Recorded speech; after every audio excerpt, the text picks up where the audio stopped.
Welcome to the Movers and Shakers podcast, where real students are doing real deals in the world of multifamily real estate. I'm Vince Gethings, the owner of the Wheelwell Profits Academy. Listen in as we dive into the journeys of driven individuals who are turning their dreams into reality. These people are just like you, taking action and making things happen. If you enjoy the show, please like, subscribe, and if you're ready to take action, check us out at wheelwellprofits.com to learn more about our incredible community. Let's get started. This is Movers and Shakers, where we interview the upcoming generation of Make It Happen multifamily investors to share their story.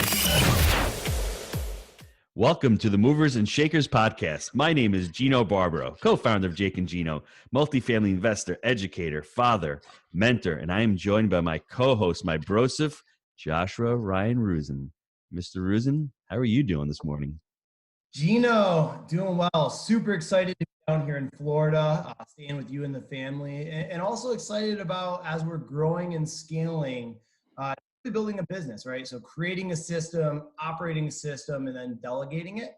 This way, the organizational chart isn't just you, me. We have people who are even better at these tasks helping us out and making things happen. Gino, what are you excited about? Well, let me piggyback off of that thought. And it comes down to multifamily real estate also. And our guest today is going through that, buying smaller properties, probably doing it himself, the I'm a mentality. And we need to do that when we first start out because we need to learn. But as we learn to grow, think of multifamily as a business where you can scale and start delegating it. And I think that's the hardest thing for investors when they start out with. They think they have to do everything. And when you start in business, you do in the beginning, bootstrapping it. But as you get bigger, start implementing those systems in your business, Josh. Love that. And one thing there is you bring up a good point. Most entrepreneurs get stuck in that solopreneur phase, right? They become a technician working in the business rather than on it. And that's the importance of scaling and having systems and standard operating procedures. So I completely agree. All right, speaking of today's guest, we have Steve Mitrano. So he's a graduate of the University of Massachusetts. He earned a bachelor's degree in fine arts, specializing in graphic design and animation. Steve began a career in the television industry, working for multiple news stations around New England. His hard work and dedication earned him 7 Emmy Awards in a variety of categories. In 2017, Steve discovered he also had a passion for real estate investing, specifically in the multifamily space. After spending 2 years educating himself, Steve purchased 3 multifamily properties in the Boston area, totaling 12 units in just over 12 months. His plans are to scale his portfolio over the next few years with the intention of living a financially free life with his friends and family. Welcome to the show, Steve. What's up, guys? Thanks for having me on. Really excited to be here.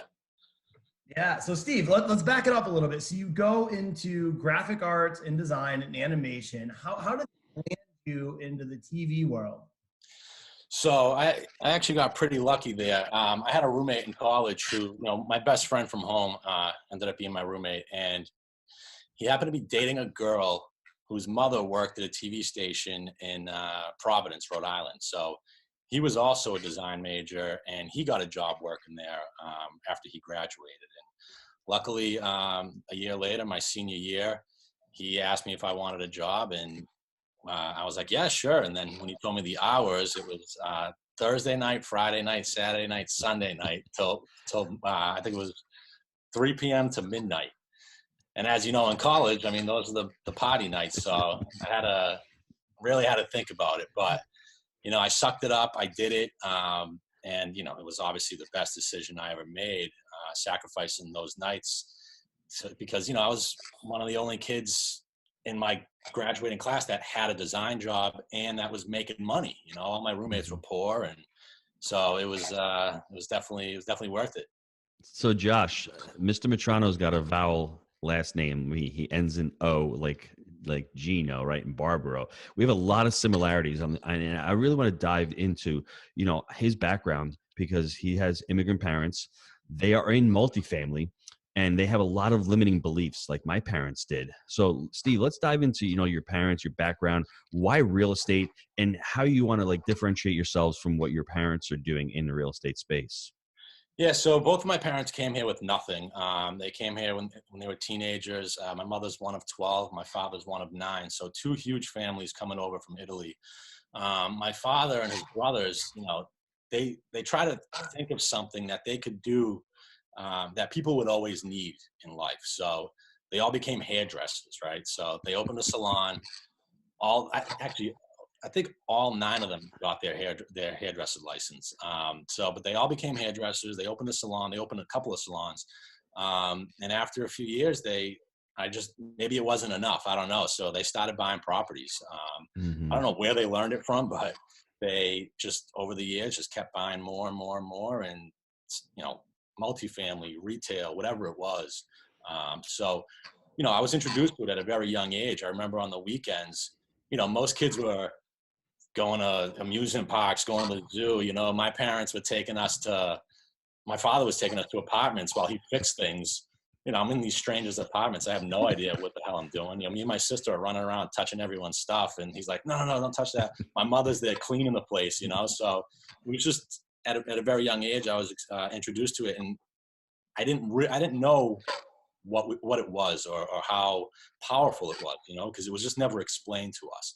I knew that, we always had, nicer things, nicer cars, because my father had these properties that brought in money, but it just, it didn't really click until I got older, and my wife and I, had some good jobs, and we're like, what can we do with our money? Instead of just saving it, what can we do with it? So I thought about real estate. I actually started, it was something I knew I'd always do eventually, but I really started looking into it and started reading books and listening to podcasts. And once I really understood how powerful it was, I was like, this is what we have to do.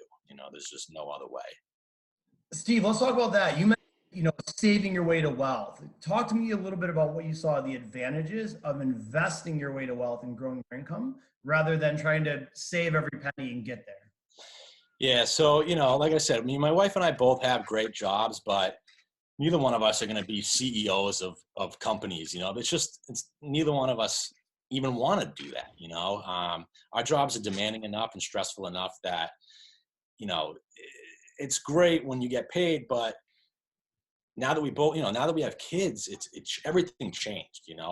We both felt like being at work every day for 8, 9, 10 hours, we're missing out on so much of our kids' lives that we just figured there has to be another way. So once we learn what real estate could do, the idea of just saving money, and, once you learn what a 401k is really about and how it's not really going to get you to where you want to be, and especially to have to wait 65 years to cash it out, like none of it makes sense, So we just needed something that could get us there faster and hopefully allow us to retire early and actually enjoy our lives instead of traveling when we're 65 and, tired and I don't want to say old because my parents are in their 60s, but So Steve, let me ask you a question. Did you feel as you were growing up that that's what everybody did? Because when I was 8 years old, I'd go to the restaurant with my dad, and I thought everyone went to work with their dad at the restaurant. So was it like you going to work with your dad in an apartment and you thought that's what everybody does? Was that your paradigm when you were growing up? Yeah, and the funny thing is my mom actually had a restaurant when I was growing up as well, which would happen to be right next door to my dad's salon. So after school, I'd walk there every day, and I'd be sitting at the restaurant while my mother worked. I'd run over to my dad's salon, get a haircut, go back to my mom's restaurant, eat. So that was what we did. And like on the weekends, we'd go to Costco to go shopping for the restaurant. We just did things that normal people didn't do. So yeah, that's all I knew was to spend time at my parents' businesses. But the main thing was my father was like, my father didn't know any better. That's all he knew. So he thought a life of getting good grades, going to college, getting a secure job was better than what he was doing. But he never did it. So now that I'm doing it, and I'm, like you always say, is a job really secure? It's not. My company was just sold in December, and who knows what that means? My job could be gone today. I could walk into work and they could say sorry. So is it secure? No. I don't think it's a better option. I think it depends on how you perceive it, I guess. So it sounds like the pain point of you trading time for money, realizing that to scale the corporate ladder would just consume more of your time, and it wasn't something you're willing to sacrifice the family, and then realizing also that you're at the mercy of the company is what led you to look more into real estate investing. Let's talk about why multifamily, why this niche, about it, everything. Yeah, I mean, it just seemed like multifamily was the best way to scale quickly, to reach my goal faster. So it just seems like going in the single family space. I mean, not to knock it, but it's just going to take too long. I mean, my goal was 100 units in 6 years. To get 100 single families just doesn't really makes sense for me. So I figured I could get there a lot quicker in multifamily. I started small. I started with a couple of 3 families. Now I'm moving to 6. And hopefully I can double that or triple that on the next one, So it just seems like the opportunity and the scalability, is just a lot more possible with multifamily for me. So what prompted you to join the Jake and Gino community, and what have you gotten out of the community since you've joined? So, I felt like I got to a point where I learned a lot. I learned enough to buy a couple of properties, but I felt like I peaked on my own, and I would see a lot of the students closing deals. I'd see you guys posting it online. I'm like, I need mentors and I need coaches and I need people like this who are going to help push me to take it to the next level, because you can learn a lot from books and podcasts, but at least for me, I learn by doing, and whether I make mistakes or whether I fail, like that's how I learn the best. So I knew joining the community was just going to be an advantage and help push me and guide me, and to know that I had the support of the community when I needed it. And most importantly, we talked offline, that word accountability. Talk about that word accountability, and even the group itself, and even the friendships and the networks. I think that's what we get when we join a like-minded community. Can you speak on that a little bit?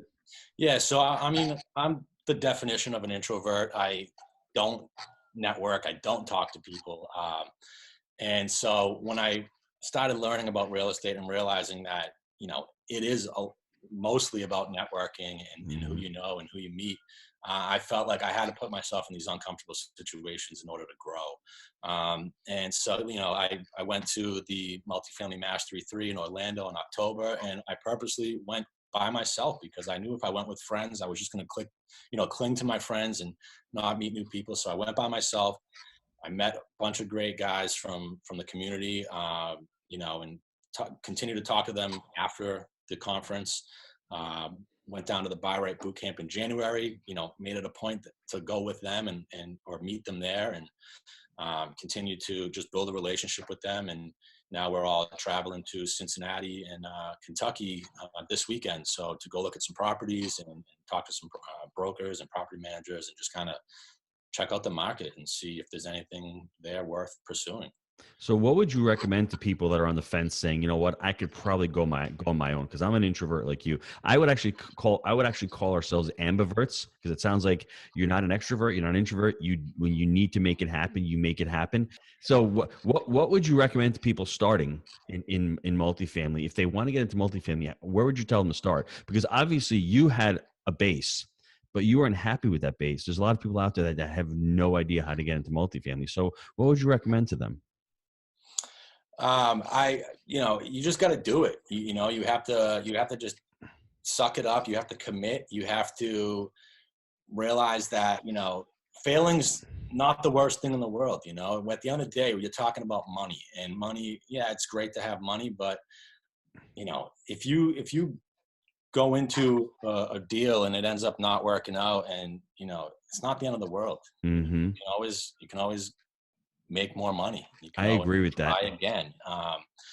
It's not easy. I for a year, I would go look at properties and I'd be like, is this the one? Am I gonna make an offer? And you get that analysis paralysis where it's hard to pull the trigger, but once you do, and once you take action, there's no turning back, at least for me. When I pulled the trigger, it was like, that's it. Like the hard part's over, now I'm a landlord. Now I'm dealing with the calls and stuff, and it's not as bad as I thought it was going to be. Of course there are days that I don't want to go to my property and fix something, or call somebody to fix something, or meet someone there.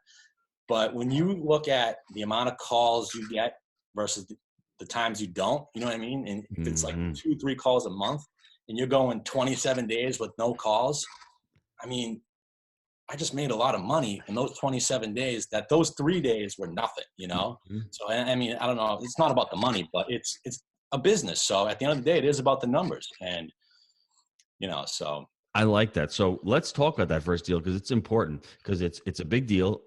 It's a lot of money. Walk us through some of the mistakes and some of the pain points that you had. And what the great thing about it is you have a framework now. You've done a deal. You know what you're not going to do on your next deal. So what were some of the challenges or some of the mistakes that you made after you purchased the deal or while you're going through due diligence or any of those steps there? Yeah, so I was spoiled with my first 2 deals. There were 2 small 3 families. You know, day one, I was cash flowing, had no issues the first few months. You know, it was great. I'm like, this is great. This is easy. You know, why isn't everyone doing this? And then, you know, a year later, which was this past December, I bought the 6 family where on paper it looked great. It was a lot less than a building I had put an offer in down the street. You know, I'm talking $500,000 less. And the numbers worked. I looked at the building. The building looked great compared to a lot of the other buildings I looked at. So for me, it was a no-brainer. You know, I went forward with it. And during due diligence, I made a little mistake where the inspector did not have a ladder long enough to get to the roof. Mm-hmm. And instead of, you know, he recommended getting a roofer out there to look at it. And I was, you know, looking at the price of what it was going to cost. And I said, you know what are the chances the roof is going to go in the next 6 months to a year? You know, they're saying it's 15 years old. It's probably got another 5 years left on it. Screw it. You know, let's just move forward with it. Time's running out. And of course, the first month, the tenant on the top floor has water pouring in through the ceiling. So, you know, huge mistake there, you know, but I learned, you know, the roofer came out, looked at it, wanted $27,000 to repair the roof. We didn't do it. We just did a patch job for $7,000. But, you know, day one, we're talking issues. And I had a few other issues too, where when I went to look at the property the first time, it was fully occupied. Went to the inspection. We had one empty apartment all of a sudden. Closed on December 5th. And when I got the rent roll, it went from $9,200 to $3,900. All of a sudden, there's 3 vacant apartments that people moved out December 1st. I was like, you got to be kidding me. So now I'm taking the building over 50% occupied. Roof problems. For the day I closed, I'm walking through the building, and there was one of the tenants that moved out was running a daycare in there. So the unit was trashed. Cockroaches everywhere. I'm like, you got to be kidding me. So, you know, pest control, day one. Master key the building, day one. Roof repairs, day one. Ceiling, I come home from the Buy Right boot camp. I got off the plane. I have a text message from my property manager. The unit on the first floor, the ceiling collapsed. So, you know, you name it. You talk about getting kicked in the teeth. I mean, this is it, you know, and part of me was like, what did I do? I made a huge mistake. But then the other part of me is like, this is the business. You know, this is what I signed up for. This is what's going to make me a better investor. You know, I'm going through it. So at the same time, you know, I hate it, but at the same time, I actually like it because I'm getting the experience, and the next one's just going to be better. You know, I'm just going to make a lot of, you know, better decisions, more due diligence. And, you know, again, I was spoiled with my first 2. And so this is, you know, I'm really learning now. I love that. There's so much, Josh, to dive into. The first thing, everybody, Steve is still alive. He survived, and he's going to continue to survive because those problems that he's had in his first deal, the next deal he does, they're not really going to be problems. Cockroaches aren't problems because Steve doesn't live there. Steve can call a pest control company and take care of that situation.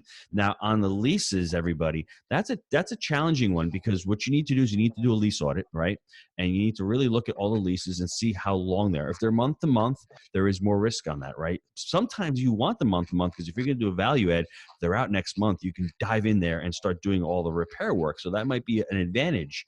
but you really want to have some type of stipulation in there saying, if these are, your leases that I'm actually collecting the rent, you need to look at what the bank statements say as far as how much money is going in every month, making sure that there's money going in every month. There's not much you could have done with the tenants leaving. What do you think you could have done to avoid that situation? Yeah, I mean, so they were month-to-month tenants. Mhm. I was like, what are the chances that they're going to move out in December? But what happened was, I didn't do an actual lease audit, but we did. We put out estoppel letters, Mhm. and I think because I honestly think the seller was lying about the rents. I asked my lawyer if we could look at have him send over the bank statements, and he said, on a deal this small, probably not. He doesn't have to do it. So he said, but we can put out estoppel letters, have the tenants sign that this is what they're paying in rent. And they signed them. I mean, I didn't get the letters till closing. And at that point they had already left. So Ah. it could have been a situation where he said, sign this paper and get the hell out. Mhm.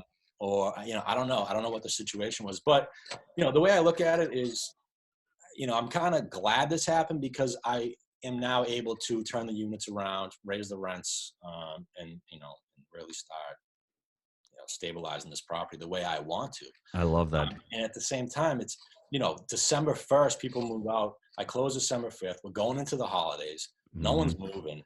You're going into January, February. It's freezing. It's snowing. No one's moving, right? Mhm. So you're talking 3 months of lost rent that I'll never get back. But again, another learning lesson. Hmm. So what I love about that, Steve, is you're going through it. You have an opportunity out of a problem, right? Most of us would see the problem and say, "That's a big problem," but you have an opportunity actually because they're actually out. They're going to be crappy tenants anyway to begin with. So the fact that they're out and you're able to work on those units is really important. And I think everybody out there who's listening, when you say to yourself, "What are the chances?" Steve has said that a couple of times, and the chances are that it's not going to work for you. So you're always trying to mitigate risk. You're always trying to You're always trying to limit your downside risk. And what you're going to do diligence, those are really two important words, because as beginning investors, especially myself, I struggled mightily when I did due diligence. I didn't know what to do during my due diligence, what to look for, what not to look for. I would have hounded that seller for some type of bank statements. I would have said, yes, I want to see what you're collecting, because if you're giving me a rent roll and you're signing this rent roll, I want to make sure that it's matching on. And I would have pushed my attorney for that. As a beginning investor, you're buying your first or second deal. Maybe you feel a little, I don't want to say threatened, but hey, I'm going to listen to my attorney. Next deal, Steve, you make sure I want to see the bank statements, because you're telling me that I'm making $9,600 a month. Where is that? Because that's a retradable offense. If all of a sudden I'm getting 9,600, but you're only showing me 7,200, there's something wrong with that. I'm not asking for 300 grand off the price, but hey, we have to figure this out or work this out, correct? So give me some other pain, or actually give me some pleasure. Well, what do you like about the deal?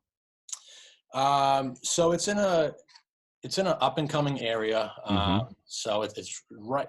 So the area that it's in is the least desirable area of the city, but it's right on the edge where gentrification starts. So Mm-hmm. this area is, you step out of the building and you're right on the main drag of the city, where it's a pretty popular area. It's right next to the train. It's right next to the water. It's right next to a bunch of colleges, hospitals. So it's a good location. It's improving every day. The property appraised a lot higher than what I paid for it, so I kind of already had a pretty good head start there. Mm-hmm.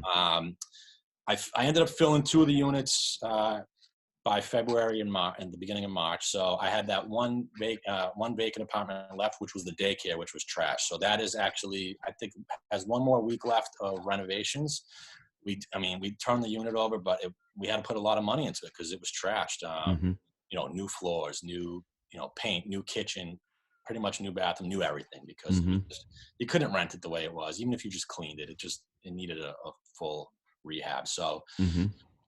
I'm excited to get that unit filled, raise the rents there. I'm able to raise the rents on a few of the other apartments in the next 6 months. And I might be ready to refi by December, within a year. So I'll be able to pull some money up, maybe my entire down payment back out, and just do it again. That is music to my ears. That's what I like to hear, right? So a little bit of cockroaches, some leaky roof, You're going to deal with it. But if you can get that money out, you control the asset. You're probably going to cost segregate this thing, get some tax benefits from it. So there's a lot of good, and there's always good and bad involved. Josh, what do you want to ask questions? I see you're dying to ask some questions there. So yeah. So all right, let's look at this picture from the big picture overview. So Steve committed. He failed forward, got educated, and although he encountered these pain points, when you're talking about them, it's like it seems bleak. The roof's leaking, tenants are moving out, a unit's destroyed. Still, with the year, he made it through. He strengthened the muscles, learned from his hard work, and he's going to be able to refi the property. But guess what? You're better prepared now. You encounter a problem like that, Steve, you know what to do. It's not a big deal anymore. You realize you've made it through this. So that's what I like about this. The story has a happy ending.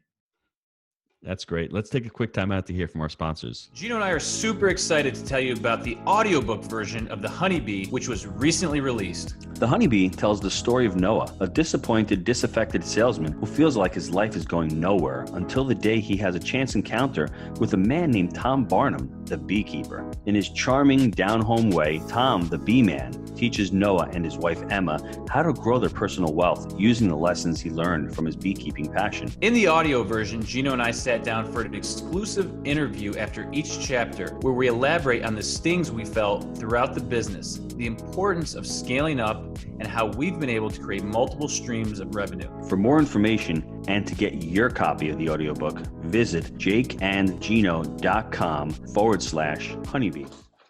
All right, Steve, I got some short answer questions here for you. So I want to know real quick, what, you mentioned your goal is to scale up your business. What do you see as your next steps? Talk to me about where you see your business going next. Yeah, so, like I said, now that I've met these guys in the community that we're going to tour some properties and look at a couple of markets, the goal would be to partner up on a deal with them, or even partner up on another deal around here. I actually like the Boston market. Yeah, it's expensive. Cap rates are low, but the rents are relative, the rents are high. Now, if there's a correction, yeah, that might affect things. But during the last recession, property values dropped around here, but rents didn't move, they plateaued. So, these areas, they're tricky, but they work. I have tons of family members that were investors, during the last collapse, and they didn't feel it at all, and it's because they're in this area. But that being said, so the next step would just be more units, 12 to 24 on my own, or more with other people. I love that. All right, I see you got a bunch of books behind you. What's your favorite book you've ever read and why? I always said if I was to get on a podcast, I wouldn't say this book, but it is the book that changed everything, and it's got to be Rich Dad Poor Dad. That's the book that you hear people mention all the time, and when I finally read it, that's when everything clicked, and that was the complete mindset shift into a completely different life. If that's a cop out, I could go with I liked Ken McElroy's ABCs of Real Estate Investing. I liked Crushing It, Brian Murray. There's so many. There's so many good books. It's hard to choose, I like Ken McElroy. It's an excellent book for anybody out there who wants to really get into the beginning phases. I love it. He talks about due diligence in there. He talks about raising NOI in there. It's just a great book. I totally agree with you, Steve. I love that book. And even the Wheelbarrow Profits book, that book had a lot of stuff in it that most books didn't. Between the cost segregation, the rubs, that stuff you don't see in a lot of other books. So I thought that was pretty good also. And the Honeybee, I'm not just saying it. I just read that like 2 weeks ago. And I think it's the first business, what is that called? Parable. I was going to say paradigm. Business parable that I read. And I liked it a lot, so good job with that one. So Steve, what's weird about it as you're saying the Honeybee, and I'm thinking about your family, if your family had said, who instead of how. Could you imagine how many units your parents would have had? Your dad would have owned half of Boston because he's running around managing properties, he's fixing toilets, and there's nothing wrong with that, right? Because he's still living a comfortable life. But he was more of the mom and pop like my dad was. Instead of he was working, in the business, not on the business. So if he'd read The Honeybee 30 years ago, he'd be like, wow, okay, let me partner up with a property manager and maybe I can continue to buy these units. Could you imagine how many hundreds and hundreds of units he would have had if he adopted some of these principles? So, I mean, it's never too late. But I think it's really a mind shift and really thinking about growing a business and not just worrying about landlording. That's one of the components, right? The three-step proprietary framework is the buy right, the manage right, and the finance right. But manage right can be self-management, or you can get third-party management. You can get people to help you, or you can hire people to manage those properties for you and create a business. So I think there's a lot of relevance, and I think it's funny how successful your family has been, but could you imagine if they had adopted the Honeybee principles? Wow. I know. It's funny because, when I tell him I hired property manager for the 6 unit, he's like, what are you, crazy? They're going to rob you. So he still has that old school mentality of everyone's out to get him, So. But I feel your pain. Yeah, luckily he's not managing the properties himself anymore. But they just have handymen that they call and that they take care of everything. But, I tell him, I'm like, you're sitting on so much equity on all these properties. Do something with it. He's like, I'm 65 years old. Who's going to give me a 30-year mortgage, this and that, So he's fine. I think he's ready to sell it all. And, he's ready to pack it in, my friend. Yeah. That's right. Love that. All right, Steve, what about your best habit for success? I'm really lately, it's just the past couple of months, I've just been strict with the routine. I get up 5:30 every morning, 2 hours before the rest of the house, or at least before the kids. And it's just my time to get stuff done. I have a routine where I meditate, I read, I write down my goals. I respond to emails. I get everything out of the way the first 2 hours in the morning, because once those kids wake up, it is just a hurricane from, 8 a.m., whatever time, 7 a.m. to 10 p.m., because they're up late every night. They don't go to bed. So if I'm not, and at that point I'm tired, I can't do anything. So if I don't get up in the morning to do it, it's not getting done. Mm-hmm. So that's been very helpful for me. And yeah. Love it. All right. So there have been a ton of golden nuggets in this show. I want to go through a few of them, and then Gino, I know you're going to add a bunch to it. So the first one is your network is your net worth. So we've got a lot of examples of this one. So Steve, his first job, he found it through his roommate's girlfriend in the TV industry. And then in the academy, the Barbaro Profits Academy, he's able to find partners, like-minded individuals that are looking to scale up as well. The next one is the dynamic of saving your way to wealth versus investing your way to wealth. You want to look at it, you can only trade so many hours per week towards work, but you can have unlimited capital out there working for you independent of your time. So there's a great, great benefit to doing that. And then stepping outside your comfort zone. So first making the commitment and the decision that this is what you want to do, and following that up with action. And that's what's going to truly help you fail forward and learn. And through that is what we call growth. And as long as you don't make the same mistakes twice, you're going to be in a better position. Gino, what do you have to add to this? Well, Josh, what I like what Steve said about money, it's only money. And everyone focuses on the fear of losing rather than the possibility of gaining. So if you're afraid of losing money more than gaining money, you're never going to take action. So you say to yourself, even if I lose a few bucks now, in the long run, I'm going to learn from the experience. I'm going to be able to grow. And the fact that Steve lost a couple months rent, he had some heartache. There's I guess a pot of gold at the end of the rainbow with the refine roll strategy, where he's going to be able to pull his money out and he's going to be able to get paid, and he's going to be able to have cost segregation. I think a big learning lesson for everyone who listens to this podcast is have your due diligence game on. Make sure you go through that inspection, inspect every single unit. If the unit's down, get some money from that unit, possibly from the seller if you can. Do a lease audit. Make sure all the money's coming in for the rents. That's really important.